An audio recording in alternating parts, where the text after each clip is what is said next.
ಮಾಧ್ಯಮದ ಸ್ನೇಹಿತರಿಗೆ ಸ್ವಾಗತ ಮಾಡಿ ಇವತ್ತು ನಮ್ಮ ಪಕ್ಷದ ನಾಯಕರಾಗಿರ್ತಕ್ಕಂಥ ಸೋನಿಯಾ ಗಾಂಧಿ ಅವರು, ರಾಹುಲ್ ಗಾಂಧಿ ಅವರು, ಪ್ರಿಯಾಂಕಾ ವಾಡ್ರಾ ಅವರು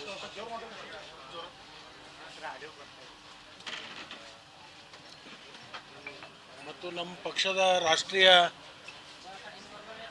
ಅಧ್ಯಕ್ಷರಾಗಿರ್ತಕ್ಕಂಥ ಸನ್ಮಾನ್ಯ ಮಲ್ಲಿಕಾರ್ಜುನ್ ಖರ್ಗೆ ಅವರು, ವೇಣುಗೋಪಾಲ್ ಅವರು, ಸುರ್ಜೇವಾಲಾ ಅವರು, ಮಾನ್ಯ ಮುಖ್ಯಮಂತ್ರಿಗಳು, ಮಾನ್ಯ ಮಾಜಿ ಮುಖ್ಯಮಂತ್ರಿಗಳು, ನಮ್ಮ ಪಕ್ಷದ ಪ್ರದೇಶ ಕಾಂಗ್ರೆಸ್ ಅಧ್ಯಕ್ಷರು ಮೊದಲು ಮಾಡಿಕೊಂಡು ಎಲ್ಲರೂ ಸಹಮತದಿಂದ ಇವತ್ತು ನನಗೆ ಮಂತ್ರಿ ಸ್ಥಾನವನ್ನು ಕೊಟ್ಟಿದ್ದಾರೆ. ಅವರಿಗೆ ನಾನು ತುಂಬ ಹೃದಯದ ಅಭಿನಂದನೆಗಳನ್ನು ಹೇಳಲಿಕ್ಕೆ ನಾನು ಬಯಸ್ತೇನೆ.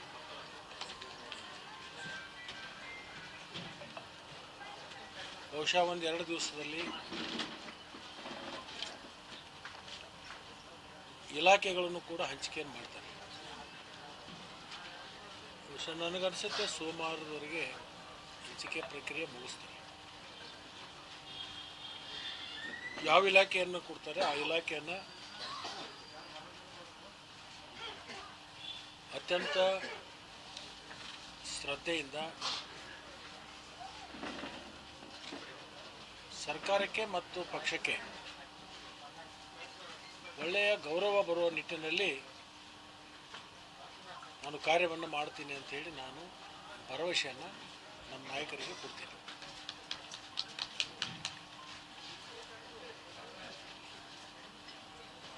ಬಹುಶಃ ಇನ್ನು 22 ತಿಂಗಳ ಇದೆ, ಸಾರ್ವತ್ರಿಕ ಚುನಾವಣೆ ಬರುತ್ತೆ 2028ಕ್ಕೆ.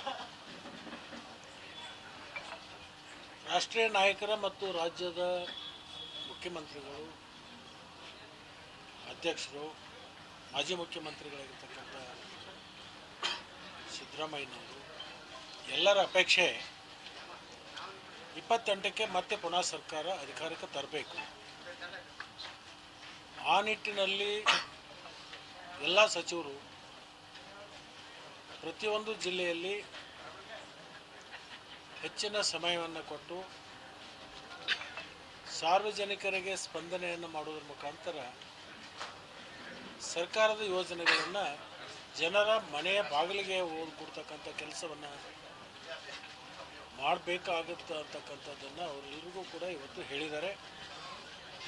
ನಾನೇ ಮೊನ್ನೆ ಪ್ರಮಾಣ ವಚನ ಸ್ವೀಕಾರ ಆದ ತಕ್ಷಣಕ್ಕೆ ಉತ್ತರ ಕನ್ನಡ ಜಿಲ್ಲೆ ನನಗೆ ಹೋಗಬೇಕು ಅಂಥೇಳಿ ತಿಳಿಸಿದಾಗ ತಕ್ಷಣ ನಾನು 2 ದಿನಗಳ ಕಾಲ ಅತಿವೃಷ್ಟಿ ಮತ್ತು ಅನಾವೃಷ್ಟಿ ಎರಡನ್ನೂ ಅಧ್ಯಯನವನ್ನು ಮಾಡಿಕೊಂಡು ಎಲ್ಲಿ ಬೆಳೆ ಹಾನಿಯಾಗಿದೆ, ಎಲ್ಲಿ ಬೆಳೆಗೆ ರೋಗ ರುಜಿಗಳು ಬಂದಿದ್ದಾವೆ, ಮುಂದಿನ ಭವಿಷ್ಯದಲ್ಲಿ ಮಳೆಗಾಲ ಕಡಿಮೆ ಆದಂಥ ಸಂದರ್ಭದಲ್ಲಿ ಕುಡಿ ನೀರಿಗೆ ಎಲ್ಲಿ ಸಮಸ್ಯೆಗಳು ಬರ್ಬೋದು, ಅತಿವೃಷ್ಟಿ ಆದಂಥ ಸಂದರ್ಭದಲ್ಲಿ ರಸ್ತೆಗಳು ಅನೇಕ ಸಾರ್ವಜನಿಕರಿಗೆ ತೊಂದರೆ ಆದಂಥದ್ದು, ಮನೆ ಮಾರುಗಳು ಹಾನಿಗಾಗಿರ್ತಕ್ಕಂಥದ್ದನ್ನು 2 ದಿವಸ ಪೂರ್ಣ 6 ಕ್ಷೇತ್ರವನ್ನು 2 ದಿವಸದಲ್ಲಿ ಜಿಲ್ಲಾಧಿಕಾರಿಗಳು, ಜಿಲ್ಲಾ ಪಂಚಾಯತಿ CO, SP ಅವರು, ಇಡೀ ಜಿಲ್ಲಾ ಮಟ್ಟದ ಅಧಿಕಾರಿಗಳ ತಂಡವನ್ನು ತಗೊಂಡು 6 ಕ್ಷೇತ್ರದ ಸಂಚಾರವನ್ನು ಮಾಡಿಕೊಂಡು ನಿನ್ನೆ ರಾತ್ರಿ 12 ಗಂಟೆಗೆ ಬೆಳಗಾವಿಗೆ ಬಂದು ಇವತ್ತು ಬೆಳಗಾವಿಯಲ್ಲಿನೂ ಸಾಕಷ್ಟು ಕಾರ್ಯಕರ್ತರು, ಅಭಿಮಾನಿಗಳು, ಹಿತೈಷಿಗಳು ಶುಭ ಕೋರಲಿಕ್ಕೆ ಬಂದಿದ್ದರು. ಅದ ನಂತರ ಅಲ್ಲಿಂದ ಬಂದು ಇವತ್ತು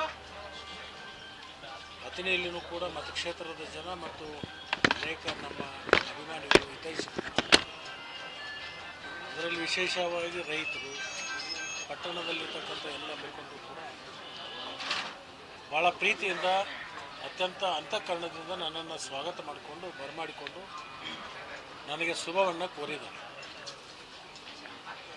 ಬಹುತೇಕ ನನ್ನ ಅಥಣಿ ಕ್ಷೇತ್ರದ ಜನತೆ ಸುಮಾರು 25 ವರ್ಷದಿಂದ ನನ್ನನ್ನು ಸಾಕಿ ಶಕ್ತಿಯನ್ನು ಕೊಟ್ಟು ನನ್ನನ್ನು ಬೆಳೆಸಿ ಭಾಳಷ್ಟು ನನಗೆ ಈ ಮಟ್ಟಕ್ಕೆ ಬರಲಿಕ್ಕೆ ನನ್ನ ಕ್ಷೇತ್ರದ ಜನ ನನಗೆ ಆಶೀರ್ವಾದ ಮಾಡಿದರು. ಇದು ನಾನು 4ನೇ ಬಾರಿಗೆ ಸಚಿವನಾಗ್ತಕ್ಕಂಥದ್ದು. ನನಗೇನು ಇದು ಹೊಸತನ ಏನಿಲ್ಲ. 4 ಬಾರಿ ಮಂತ್ರಿಯಾಗಿ ಅನೇಕ ಇಲಾಖೆಗಳನ್ನು ನಿರ್ವಹಿಸಿದ್ದೀನಿ. ಅದು ಕೃಷಿ ಇಲಾಖೆ ಇರ್ಬೋದು, ಸಾರಿಗೆ ಇಲಾಖೆ ಇರ್ಬೋದು, ಸಹಕಾರ ಇಲಾಖೆ ಇರ್ಬೋದು, ಕೃಷಿ ಮಾರುಕಟ್ಟೆ ಇರ್ಬೋದು, ಇಂಥ ಅನೇಕ ಇಲಾಖೆಗಳನ್ನು ನಾನು ನಿರ್ವಹಣೆ ಮಾಡಿದ್ದೀನಿ. ಅದರಿಂದ ನನಗೆ ಯಾವ ಇಲಾಖೆಯನ್ನು ಕೊಟ್ಟರೂ ಕೂಡ ನನಗೇನು ಅದರಿಂದ ಈ ಇಲಾಖೆಗೆ ಮಾಹಿತಿ ಇಲ್ಲ, ನನಗೆ ತೊಂದರೆ ಆಗುತ್ತೆ ಅನ್ನುವಂಥ ಪ್ರಶ್ನೆ ಉದ್ಭವ ಆಗಲ್ಲ. 25 ವರ್ಷಗಳ ಕಾಲ ನಿರಂತರವಾಗಿ ರಾಜಕಾರಣದಲ್ಲಿ ಇರೋದರಿಂದ ಅನೇಕ ಏರಿಳಿತಗಳನ್ನು ಕಂಡಿದ್ದೀನಿ, ಸುಖ ದುಃಖಗಳನ್ನು ಅನುಭವಿಸಿದ್ದೀನಿ. ಅವೆಲ್ಲದರ ಮಧ್ಯದಲ್ಲಿಯೂ ಕೂಡ ನನ್ನ ಕ್ಷೇತ್ರದ ಜನ ನನಗೆ ಬಹುತೇಕ ರಾಜ್ಯದಲ್ಲಿ ಮತ್ತು ದೇಶದಲ್ಲಿ ಕಳೆದ ಸಾರ್ವತ್ರಿಕ ಚುನಾವಣೆಯಲ್ಲಿ ರಾಷ್ಟ್ರ ಮಟ್ಟದಲ್ಲಿ ಚರ್ಚೆ ಆಗ್ತಿತ್ತು. ಒಂದು ಪಕ್ಷದಿಂದ ಇನ್ನೊಂದು ಪಕ್ಷಕ್ಕೆ ಬಂದಂಥ ಸಂದರ್ಭದಲ್ಲಿ ಜನ ಯಾವ ಥರದಿಂದ ಸ್ವೀಕಾರ ಮಾಡ್ತಾರೋ, ಯಾವ ಥರದಿಂದ ಇವರನ್ನು ಆಯ್ಕೆ ಮಾಡ್ತಾರೋ ಅಂತಕ್ಕಂಥ ಚರ್ಚೆ ಮತ್ತು ಚಿಂತನೆಗಳು ರಾಜ್ಯದಲ್ಲಿ ನಡೆದಿತ್ತು ಮತ್ತು ರಾಷ್ಟ್ರ ಮಟ್ಟದಲ್ಲಿ ನಡೆದಿತ್ತು. ಆ ಸಂದರ್ಭದಲ್ಲಿ ಅನೇಕರು ಟೀಕೆ ಟಿಪ್ಪಣಿ ನನ್ನನ್ನು ಗುರಿಯಾಗಿಟ್ಟು ಅನೇಕ ಜನ ಟೀಕೆಗಳನ್ನು ಮಾಡ್ತಕ್ಕಂಥದ್ದು ನಾನು ಭಾಳ ಸ್ವಾಭಾವಿಕವಾಗಿ ಅದನ್ನು ಸ್ವೀಕಾರ ಮಾಡಿದೆ. ರಾಜಕಾರಣ ಅಂದಮೇಲೆ ಟೀಕೆ ಟಿಪ್ಪಣಿಗಳು ಬರ್ತವೆ, ಇದನ್ನೆಲ್ಲವೂ ಕೂಡ ನಾವು ಸಮಾನವಾಗಿ ತಗೋಬೇಕಾಗುತ್ತೆ. ಜನ ಭಾಳ ಇವತ್ತಿನ ದಿನಮಾನದಲ್ಲಿ ಭಾಳ ಬುದ್ಧಿವಂತರಿದ್ದಾರೆ. ಯಾವ ಸಂದರ್ಭದಲ್ಲಿ ಯಾರನ್ನು ಆಯ್ಕೆ ಮಾಡಬೇಕು, ಯಾರನ್ನು ನಮ್ಮ ಕ್ಷೇತ್ರದ ಪ್ರತಿನಿಧಿಗಳನ್ನು ಮಾಡ್ಕೋಬೇಕು ಅಂತಕ್ಕಂಥ ಪ್ರಜ್ಞೆ ಇರತಕ್ಕಂಥ ಜನ ನನ್ನ ಕ್ಷೇತ್ರದಲ್ಲಿ ಭಾಳ ದೊಡ್ಡ ಪ್ರಮಾಣದಲ್ಲಿ ಇರೋದರಿಂದ ಪ್ರತಿಯೊಬ್ಬ ಮತದಾರನಿಗೂ ಕೂಡ ನನ್ನ ಆಳು ಅಗಲ, ನನ್ನ ಹಿನ್ನೆಲೆ, ನನ್ನ ಮುಂದಿನ ದೂರದೃಷ್ಟಿ ರಾಜಕಾರಣ ಅವರಿಗೆಲ್ಲರಿಗೂ ಗೊತ್ತಿರೋದ್ರಿಂದ ನನ್ನ ಕ್ಷೇತ್ರದ ಜನರಿಗೆ ನಾನೇನು ಹೆಚ್ಚು ನನ್ನತನವನ್ನೇ ಹೇಳ್ತಕ್ಕಂಥದ್ದು ಅವಶ್ಯಕತೆ ಇಲ್ಲ. ನನ್ನ ಬಗ್ಗೆ ಸಂಪೂರ್ಣವಾಗಿ ಅರ್ಥ ಮಾಡ್ಕೊಂಡಿರ್ತಕ್ಕಂಥ ಮತದಾರರು ಇರೋದ್ರಿಂದ ನಿಮಗೆಲ್ಲ ಗೊತ್ತಿದೆ. ಪ್ರತಿನಿತ್ಯ ಮಾಧ್ಯಮದಲ್ಲಿ ಚರ್ಚೆಗಳು, ಪೆನಲ್ ಡಿಸ್ಕಷನ್ಗಳು ಎಲ್ಲ ಆಗ್ತಿತ್ತು. ಆದರೆ ರಾಜ್ಯದಲ್ಲಿ ಅತಿ ಹೆಚ್ಚು ಮತಗಳನ್ನು ಪಡ್ಕೊಂಡು ಆಯ್ಕೆ ಆಗಿರ್ತಕ್ಕಂಥವರು ಸನ್ಮಾನ್ಯ ಇವತ್ತಿನ ಮುಖ್ಯಮಂತ್ರಿಗಳಾಗಿರ್ತಕ್ಕಂಥ DK ಶಿವಕುಮಾರ್ ಸಾಹೇಬ್. 2ನೇ ಸ್ಥಾನವನ್ನು ಯಾರಾದರೂ ಕೊಟ್ಟಿದ್ರೆ ನನ್ನ ಕ್ಷೇತ್ರದ ಜನ ಅದು ಲಕ್ಷ್ಮಣ ಸವದಿ. ಅದನ್ನೆಲ್ಲವನ್ನು ಅರ್ಥ ಮಾಡಿಕೊಂಡು ನಾವು ಮುಂದೆ ಹೋಗಬೇಕಾಗಿದೆ. ಕ್ಷೇತ್ರದ ಅಭಿವೃದ್ಧಿನೂ ಕೂಡ ಮಾಡಬೇಕಾಗಿದೆ. ಜನರ ಸಮಸ್ಯೆಗಳನ್ನು ಸ್ಪಂದಿಸಬೇಕಾಗಿದೆ. ನನಗೆ ಯಾವ ಜಿಲ್ಲೆ ಕೊಡ್ತಾರೋ ಆ ಜಿಲ್ಲೆಯ ಉಸ್ತುವಾರಿ ಸಚಿವನಾಗಿ ಅಲ್ಲಿನೂ ಕೂಡ ನಾನು ಕಾರ್ಯ ಮಾಡಬೇಕಾಗುತ್ತೆ, ಇಲಾಖೆ ಕಾರ್ಯ ಮಾಡಬೇಕಾಗುತ್ತೆ. 28ಕ್ಕೆ ಪುನಃ ಮತ್ತೆ ನಮ್ಮ ಸರ್ಕಾರ ಅಧಿಕಾರಕ್ಕೆ ಬರಲಿಕ್ಕೆ ಏನೇನೋ ಜನಪರವಾಗಿರ್ತಕ್ಕಂಥ, ಜನರಿಗೆ ಪ್ರೀತಿಗೆ ಪಾತ್ರರಾಗ್ತಕ್ಕಂಥ ನಾವೆಲ್ಲರೂ ಕೂಡ ಕೆಲಸಗಳನ್ನು ಮಾಡಿ ಮುಂದೆ ಮತ್ತೆ ಕಾಂಗ್ರೆಸ್ ಪಕ್ಷವನ್ನು ಅಧಿಕಾರಕ್ಕೆ ತರಬೇಕು ಅಂತಕ್ಕಂಥ ಏನು ನಮ್ಮ ನಾಯಕರ ಸಂಕಲ್ಪ ಇದೆ, ಆ ಸಂಕಲ್ಪಕ್ಕೆ ನಾವೆಲ್ಲರೂ ಸಿದ್ಧರಾಗಿ ಕಾರ್ಯಗಳನ್ನು ಮಾಡಬೇಕಾಗುತ್ತೆ. ಮಾಡತಕ್ಕಂಥ ನಮಗೆ ಆಸಕ್ತಿನೂ ಕೂಡ ಇದೆ ಅಂತಕ್ಕಂಥದ್ದನ್ನು ಈ ಸಂದರ್ಭದಲ್ಲಿ ಹೇಳಿ, ಮಾಧ್ಯಮದವರು ಕೂಡ ಅನೇಕ ವರ್ಷಗಳಿಂದ ನನಗೆ ಸಹಾಯ ಸಹಕಾರ ಮತ್ತು ಅನೇಕ ಸಂದರ್ಭದಲ್ಲಿ ನನಗೆ ಸೂಚನೆ ಸಲಹೆಗಳನ್ನು ಕೊಟ್ಟಿರ್ತಕ್ಕಂಥದ್ದು. ಹಿಂದೂ ಕೂಡ ಕೊಟ್ಟಿದ್ದೀರಿ, ಮುಂದೂ ಕೂಡ ನಿಮ್ಮ ಸಹಾಯ ಸಹಕಾರ, ನಿಮ್ಮ ಆಲೋಚನೆಗಳು ಮತ್ತು ನಿಮಗೆ ಕಂಡು ಬಂದಿರತಕ್ಕಂಥ ಲೋಪಗಳನ್ನು ಕೂಡ ನನಗೆ ಗಮನಕ್ಕೆ ತಂದದ್ದಾದರೆ ಅದನ್ನು ಅತ್ಯಂತ ಪ್ರೀತಿ ವಿಶ್ವಾಸದಿಂದ ಗೌರವದಿಂದ ಸ್ವೀಕಾರ ಮಾಡಿಕೊಂಡು ಮುಂದುವರಿತೀನಿ ಅಂತಕ್ಕಂಥದ್ದನ್ನು ನಿಮ್ಮಲ್ಲಿ ಕೂಡ ನಾನು ಆಶೆಯನ್ನು ವ್ಯಕ್ತಪಡಿಸಿ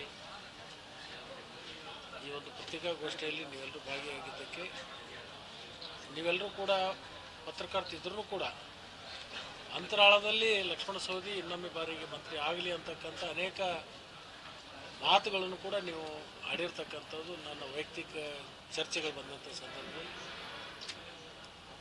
ನಿಮಗೂ ಕೂಡ ನಾನು ಧನ್ಯವಾದಗಳನ್ನು ಹೇಳಲಿಕ್ಕೆ ಬಯಸ್ತೇನೆ. ಸರ್, ಇವಾಗ ನೀವು ಸಹಕಾರಕ್ಕೆ ಕ್ಷೇತ್ರದಲ್ಲಿ ಇದ್ದೀರಿ, ರೈತರ ಪರವಾಗಿದ್ದೀರಿ ಸರ್, ಹಾಗಾಗಿ ಸಹಕಾರ ಖಾತೆ ಕೊಡಬೇಕಂತಕ್ಕಂಥದ್ದು ಏನು ನಡೀತಾ ಇದೆ ಸರ್, ಚರ್ಚೆಯನ್ನು ನಡೀತಾ ಇದೆ ಸರ್.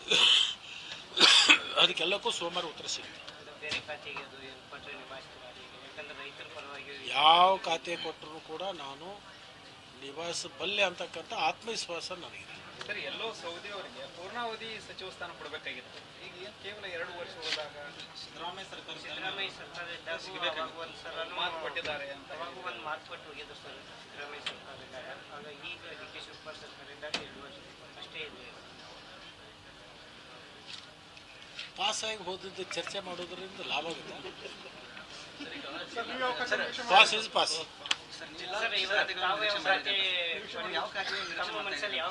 ನಾನು ಯಾವುದು ಮನುಷ್ಯನಲ್ಲೂ ಖಾತೆಯ ಬಗ್ಗೆ ಚಿಂತನೆ ಮಾಡಿಲ್ಲ, ಯಾರ ಜೊತೆಗೂ ಇಂಥ ಖಾತೆ ಬೇಕು ಅಂತ ಚರ್ಚೆ ಮಾಡಿಲ್ಲ. ಮುಖ್ಯಮಂತ್ರಿಗಳು ಯಾವ ಖಾತೆ ಕೊಡ್ತಾರೋ ಅದನ್ನು ನಿಭಾಯಿಸ್ತೀನಿ ಅಂತಕ್ಕಂಥ ಸಾಮರ್ಥ್ಯ ನನಗೆ ಭಗವಂತ ಕೊಡ್ತಾರೆ. ಸಕ್ಕರೆ ಖಾತೆ ತಗೊಂಡ್ರೆ ಅನುಕೂಲ ಅಂತ ಹೇಳಿ ರೈತರು ಕಬ್ಬು ಬೆಳೆಗಾರ ಹೋರಾಟ ಮಾಡಿದ್ದಾರೆ ಕೊಲ್ಲಾಪುರ ಪ್ರಾಂತದಲ್ಲಿ, ನೀವು ಕೂಡ ನೋಡಿದ್ರಿ. ಯಾಕಂದ್ರೆ ಸಕ್ಕರೆ ಬೆಳೆಗಾಗಿ ಈಗಾಗಲೇ ಕಬ್ಬಿನ ಬೆಳೆಗಾಗಿ ಹೋರಾಟಗಳು ನಡೀತಾ ಇದ್ದಾವೆ. ನೀವು ಕೂಡ ಸಕ್ಕರೆ ಖಾತೆ ತಗೊಂಡ್ರೆ ಎಲ್ಲೋ ಒಂದ್ ಕಡೆ ರೈತರಿಗೆ ಅನುಕೂಲ ಆಗುತ್ತೆ ಅಂತ. ಮತ್ತು ಅದ್ರ ಬಗ್ಗೆ ಪೂರ್ಣ ಮಾಹಿತಿ ಇರೋರು ನೀವು ಅಷ್ಟೇ. ಮುಖ್ಯಮಂತ್ರಿಗಳು ಕೊಟ್ಟರೆ ಅದನ್ನು ಯಾವ ಥರ ಮಾಡಬೇಕು ಅಂತಕ್ಕಂಥ ನನ್ನದೇ ಆಗಿರ್ತಕ್ಕಂಥ ಚಿಂತನೆ ಇದೆ. ನೋಡೋಣ, ನೀವು ಬೇಡ್ಬೋದಲ್ಲ ಸರ್ ಸಕ್ಕರೆ ಖಾತೆ? ನಿನಗೊಂದು ಗೊತ್ತಿರಲಿ, ಇಡೀ ನನ್ನ ಜೀವನದುದ್ದಕ್ಕೂ ರಾಜಕಾರಣದಲ್ಲಿ ಇಂಥ ಖಾತೆಗಳು ಬೇಕು ಇಂಥದ್ದು ಬೇಕು ಅಂತ ನಾನು ಕೇಳಿಲ್ಲ. ಅವರವರು ಮುಖ್ಯಮಂತ್ರಿಗಳು ಯಾರ್ಯಾವರಿಗೆ ಯಾರ್ಯಾರು ಯಾವ್ಯಾವ ಖಾತೆಗಳಲ್ಲಿ ಹೆಚ್ಚು ಆಸಕ್ತಿ ಮತ್ತು ಮಾಹಿತಿಗಳನ್ನು ಇರ್ತದೆ ಅದನ್ನು ನೋಡಿನೇ ಅವ್ರು ಮಾಡ್ತಕ್ಕಂಥದ್ದು. ಸರ್, ಜಿಲ್ಲಾ ರಾಜಕಾರಣದ ಪೈಪೋಟಿ ಒಳಗೆ ಈಗ ಬೆಳಗಾವಿ ಜಿಲ್ಲೆ ಒಳಗೆ ರಾಜಕಾರಣ ಪೈಪೋಟಿ ಒಳಗೆ ತಮಗೊಂದು ಹೊಸ ಟಾಸ್ಕ್ ಕೊಟ್ಟಂಗೆ ಇದೆ ಸರ್. ಈಗ ಸಚಿವ ಸ್ಥಾನ ಕೊಟ್ಟಿರೋದು ಮುಂದಿನ 28ರ ಚುನಾವಣೆಯನ್ನು ದೃಷ್ಟಿಯಲ್ಲಿ ಇಟ್ಕೊಂಡು ಕೊಟ್ಟಿದ್ದ ಅಥವಾ ಈಗ ನಮ್ಮ ರಾಜಕೀಯ ಇದನ್ನು ಬೆಳೆಸೋ ಸಲುವಾಗಿ ಕೊಟ್ಟಿದ್ದ? ಸರ್, ಬೆಳಗಾವಿ ಜಿಲ್ಲೆಗೆ ಒಂದು ಶಕ್ತಿ ಬಂದಂತಾಗಿದೆ. ಮತ್ತೊಂದು ಕಾಂಗ್ರೆಸ್ ಸಚಿವ ಸ್ಥಾನ ಅಷ್ಟೇ ಜವಾಬ್ದಾರಿ ಕೂಡ ಹೆಚ್ಚಾಗ್ತದೆ. ಯಾವ ರೀತಿ ನಾನು ಆರಂಭದಲ್ಲೇ ಹೇಳಿದೆ, ಸರ್ ಮಹಿಳೆಯರಿಗೂ ಸಚಿವ ಸ್ಥಾನ ನಾನು ಆರಂಭದಲ್ಲೇ ಹೇಳಿದೆ, 28ರ ಚುನಾವಣೆಯನ್ನು ಗಮನದಲ್ಲಿಟ್ಕೊಂಡು ನಾವು ಕಾರ್ಯಪ್ರವರ್ತರು ಆಗಬೇಕಾಗತ್ತೆ ಅನ್ನೋದನ್ನು ಹೇಳಿದ್ದೀನಿ. ಯಾವ ಕ್ಷೇತ್ರ ಇಲ್ಲ, ಒಂದು ಕ್ಷೇತ್ರ ಟಾಸ್ಕ್ ಕೊಟ್ಟರೆ ಅದನ್ನೊಂದೇ ಗೆದ್ರೆ ರಾಜ್ಯದಲ್ಲಿ ಅಧಿಕಾರ ಬರಲ್ಲ. ಒಂದು 20 ಕ್ಷೇತ್ರವನ್ನು 113 ದಾಟಿದ ಮೇಲೆ ಸರ್ಕಾರ ಬರುತ್ತೆ. ಸರ್ ಮಹಿಳೆಯರಿಗೂ ಒಂದು ಸಚಿವ ಸ್ಥಾನ ಒಂದು ನಾವು ಆಲೋಚನೆ ಮಾಡ್ತಾ ಇದ್ದೀವಿ, ಈಗಿರ್ತಕ್ಕಂಥ ಏನು ನಂಬರ್ ಇದೆ ಇದನ್ನು ಕ್ರಾಸ್ ಮಾಡಬೇಕು ಅಂತಕ್ಕಂಥದ್ದು ನಾವು ಚಿಂತನೆಯಲ್ಲಿ ಇದೆ. ಸರ್ ಮಹಿಳೆಯರಿಗೂ ಒಂದು ಸಚಿವ ಸ್ಥಾನ ಒಂದಿದೆ. ಆದಷ್ಟು ಬೇಗನೆ ಅದಕ್ಕೆ ಪರಿಹಾರ ಸಿಗುತ್ತೆ, ಆದಷ್ಟು ಬೇಗನೆ ಆ ಸೀಟ್. ಅವರೆಲ್ಲರಿಗೂ ಕೂಡ ಭಗವಂತ ಇನ್ನಷ್ಟು ಶಕ್ತಿಯನ್ನು ಕೊಡಲಿ, ಇನ್ನಷ್ಟು ಅವರಿಗೆ ಉಜ್ವಲ ಭವಿಷ್ಯ ಕೊಡಲಿ.